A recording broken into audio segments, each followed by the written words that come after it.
সংগ্রামী ভাইয়েরা আমার, 12 তারিখে যে নির্বাচন হয়েছিলেন সেই নির্বাচনে আমাকে যারা ধানের শীষে ভোট দিয়েছেন তাদের কাছে আমি কৃতজ্ঞতা প্রকাশ করছি। এই ইউনিয়নের জনসাধারণের কাছে আমি কৃতজ্ঞতা প্রকাশ করছি। কিন্তু সাথে সাথে এটাও বলতে চাই, তুলরামপুরে মাত্র 3500 ভোটার নয় বিএনপি করে। এটা বিএনপির একটা দুর্গ।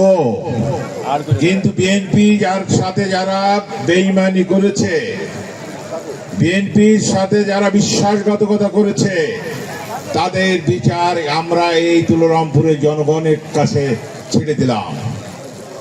ইনশাআল্লাহ তাদের বিচার আমাদের নেতা, মহান নেতা, দেশের প্রধানমন্ত্রী জনাব তারেক রহমান অবশ্যই বিচার করবেন। যাদের ষড়যন্ত্র দ্বারা এটা হয়েছে তাদের আপনারাও ক্ষমা করবেন না, আমিও ক্ষমা করব না। কারণ মিথ্যাবাদ এবং বিশ্বাসঘাতককে কখনো বিশ্বাস করা যায় না। যদি এই লড়াই 2 আসনে মির্জাফরি না করতো, বিশ্বাসঘাতকতা না করতো, ধানের শীষের সাথে না করতো, তারেক জিয়ার সাথে না করতো, বেগম খালেদা জিয়ার সাথে না করতো, তার আমাদের নেতা, মহান নেতা জিয়াউর রহমানের সাথে না করতো, তাহলে এই আসনটা থাকতো ধানের শীষের আসন। বর্তমান যে দলের সংসদ সদস্য হয়েছেন, এটা আশাও করা যায় না নড়াইল 2-এ জামাত নির্বাচনে বিজয় হইবে। আমাদের বিশ্বাসঘাতকতার জন্য, দলের বিশ্বাসঘাতকতার জন্য জামাত এখানে সংসদ সদস্য হয়েছে। সংগ্রামী ভাইরা আমার, হতাশ হওয়ার কোন কারণ নাই। এই 3500 ভোটকে আমরা ইনশাল্লাহ, এই 3500 ভোটকে আমরা ইনশাল্লাহ আগামী নির্বাচনে 10,000 ভোটে নিয়ে যাব। সরকার আমাদের উন্নয়নে বাধাগ্রস্ত হবে না। সরকার বিএনপির, কিন্তু আমরা আপাতত মনে করছি যে নড়াইল 2 বিরোধী দল হিসেবে আছি। কিন্তু এই অবস্থা বেশি দিন থাকবে না। আমরা আমার প্রাপ্য আমরা নিয়ে নিব। কারণ আমাদের নেতা তারেক রহমান বলেছেন প্রতিটা ইউনিয়নে উন্নয়ন হবে, প্রতিটা জেলায় উন্নয়ন হবে। উনি যেটা বলেন সেটা করেন। উনি বলেছিলেন আমরা ফ্যামিলি কার্ড দিব।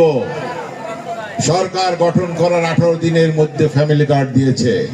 খাল খননের কথা বলেছে, নড়াইলের উন্নয়ন হবে। আমরা সম্মিলিতভাবে চেষ্টা করব যাতে নড়াইলের উন্নয়ন হয়। আমরা যারা প্রকৃতি পক্ষে এখানে বিএনপি করি, তারা একত্রিত হয়ে আরো সংঘবদ্ধ হয়ে বিএনপিকে শক্তিশালী করা দরকার। এবং সেইভাবে আমরা কাজ করব প্রতিটা ইউনিয়নে, প্রতিটা ওয়ার্ডে, প্রতিটা থানায়, প্রতিটা মহল্লায়, যাতে আগামী নির্বাচন যেটা হবে, স্থানীয় সরকার নির্বাচন, পৌরসভা নির্বাচন, উপজেলা নির্বাচন, যাতে বিএনপির প্রার্থী জয় হতে পারে। এইটাই যদি আমরা জয় না হতে পারি তাহলে আমাদের অবস্থা অত্যন্ত খারাপ হবে। অবশ্যই আমরা জয় হতে হবে, সেটা জনগণের ভোটের মাধ্যমে। জনগণের ভোটে পাওয়ার জন্য যা যা করার দরকার আমরা সবাইকে একসাথে কাঁধে কাঁধ মিলে সেটা কাজ করব। মানুষের আস্থা আমরা অবশ্যই অর্জন করব। অত্র এলাকায় উন্নয়ন করার জন্য আমরা সম্মিলিত প্রচেষ্টা করব। এবং আমাদের বাংলাদেশের সবচেয়ে জনপ্রিয় নেতা জনাব তারেক রহমানকে আমরা বলবো, আপনি আমাদের নড়াইলে আসেন, নড়াইলে ভিজিট করেন, এলাকার উন্নয়ন দেখেন। উনি অবশ্যই ইতিমধ্যে বলেছে যে সমস্ত জায়গায় ধানের শীষ পরাজিত হয়েছে তার খতিয়ে দেখা দরকার, এবং তিনি দেখবেন। আপনারা সবাই আমাদের দোয়া করবেন, আমাদের নেতা, মহান নেতা তারেক রহমানকে দোয়া করবেন, কারণ তার সুস্বাস্থ্য কামনা করব আমরা। তিনি যাতে সুষ্ঠুভাবে রাষ্ট্র পরিচালনা করতে পারেন সেই জন্য আমরা দোয়া করব। তা আমাদের এই রাষ্ট্র পরিচালনার পিছনে এখনো ষড়যন্ত্র চলছে। কারণ সংসদ অধিবেশন মাত্র 2 দিন হয়েছে, এখনই সংসদ থেকে ওয়াকআউট হচ্ছে, সংসদ না যাওয়ার জন্য বিভিন্ন আন্দোলন সংগ্রাম করছে। বিশেষ করে নড়াইলে যারা বিএনপি করে এবং যারা আমরা বিএনপি করি সবাইকে আমরা অনুরোধ করব, আমরা একসাথে থাকতে হবে, একসাথে কাজ করতে হবে।